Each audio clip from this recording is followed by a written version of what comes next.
Pour déconstruire une croyance, une idée qui nous bloque, il faut d'abord comprendre comment elle s'est installée, comment elle a été construite brique par brique et génération après génération. C'est exactement ce qu'on va faire aujourd'hui. On va mener une sorte d'archéologie mentale pour déterrer les racines de cette fameuse idée qu'il faut de l'argent pour faire de l'argent. Voici notre feuille de route.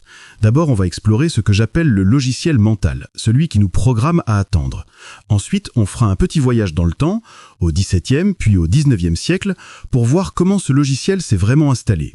Après ça, on analysera pourquoi aujourd'hui ce programme est devenu un véritable bug. Et on terminera avec un premier exercice très concret pour commencer le désinstaller. Allez, on attaque la première partie, le logiciel mental. L'objectif ici, c'est de comprendre comment cette croyance s'est forgée et transmise au fil du temps. Ah, cette phrase, elle vous dit quelque chose, n'est-ce pas?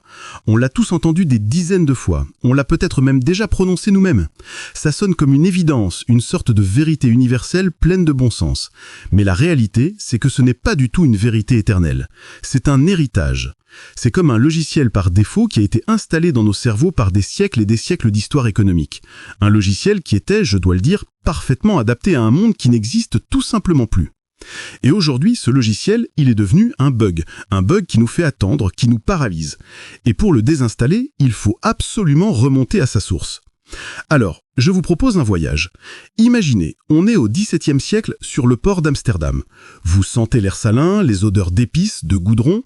Devant vous, des navires immenses, majestueux se préparent à partir pour les Indes orientales. On est en plein âge d'or du commerce maritime. C'est ici vraiment que le capitalisme moderne prend racine. Et là, la question est simple. Qui peut bien lancer une expédition pareille? Imaginons une personne avec une idée de génie pour une nouvelle route commerciale, ou même le meilleur navigateur du port. Concrètement, qu'est-ce qu'on peut faire sans un sou en poche? La réponse est simple, rien, absolument rien. Pensez-y une seconde. Construire un seul de ces navires, ça coûte une fortune. L'équiper en canons, en vivres pour des mois, en matériel, c'est une autre fortune. Et il faut encore recruter des dizaines de marins, leur payer une avance, et oui, encore une fortune. C'était tellement cher que même les plus riches marchands devaient se regrouper, mettre leur or en commun pour acheter une part de l'expédition, en pariant qu'elle reviendrait à bon port. Le risque, à cette époque, il est avant tout financier. Le navire peut couler, se faire attaquer par des pirates. L'idée, même la meilleure, l'ingéniosité, le travail acharné, tout ça, ce ne sont que des variables. Le moteur, la condition sine qua non, la seule chose qui compte pour que le projet existe, c'est le capital. La permission est 100% financière. Ceux qui ont l'argent décident, ceux qui n'en ont pas exécutent. C'est simple, c'est brutal. Pas d'argent, pas de projet. Allez, on fait un bond en avant. Nous voilà au XIXe siècle, en pleine révolution industrielle. On quitte les ports pour les villes, noires de charbon, les usines, les ateliers. Imaginez un artisan vraiment talentueux, qui maîtrise son métier sur le bout des doigts. Il bosse pour un patron, mais au fond de lui, il n'a qu'une idée, ouvrir son propre atelier. Quelle est la toute première chose dont il a besoin? Ce ne sont pas les compétences, ça il les a. Ce n'est pas l'idée non plus. Non, c'est d'acheter une machine. Une scie à vapeur, une raboteuse mécanique. Et ces machines à l'époque coûtent une véritable fortune. L'équivalent de plusieurs années de salaire, le prix d'une petite maison. Alors que fait notre artisan? Il se lance dans une épargne de forçat. Pendant 10, parfois 15 ans, il va travailler sans relâche, mettre de côté chaque sou, sacrifier tout son présent pour accumuler ce fameux capital de départ. Son travail n'est que le moyen d'accumuler le capital qui, un jour peut-être, lui donnera la permission de lancer son projet. Le capital, c'est le ticket d'entrée absolu. Et cet héritage, celui des grands voiliers et celui de la machine à vapeur, il nous colle à la peau. C'est un fantôme du passé qui hante encore toutes nos réflexions aujourd'hui sans qu'on s'en rende compte. Quand un banquier vous demande aujourd'hui « Quel est votre apport personnel ?» Qu'est-ce qu'il fait? Il rejoue exactement le scénario du XIXe siècle.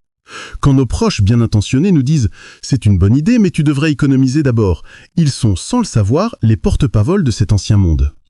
Ce logiciel mental nous a programmés à penser que l'idée seule, ça ne vaut rien, que le capital, c'est la seule et unique preuve de sérieux, qu'il faut absolument accumuler avant de créer, et que toute action dépend d'abord d'un financement.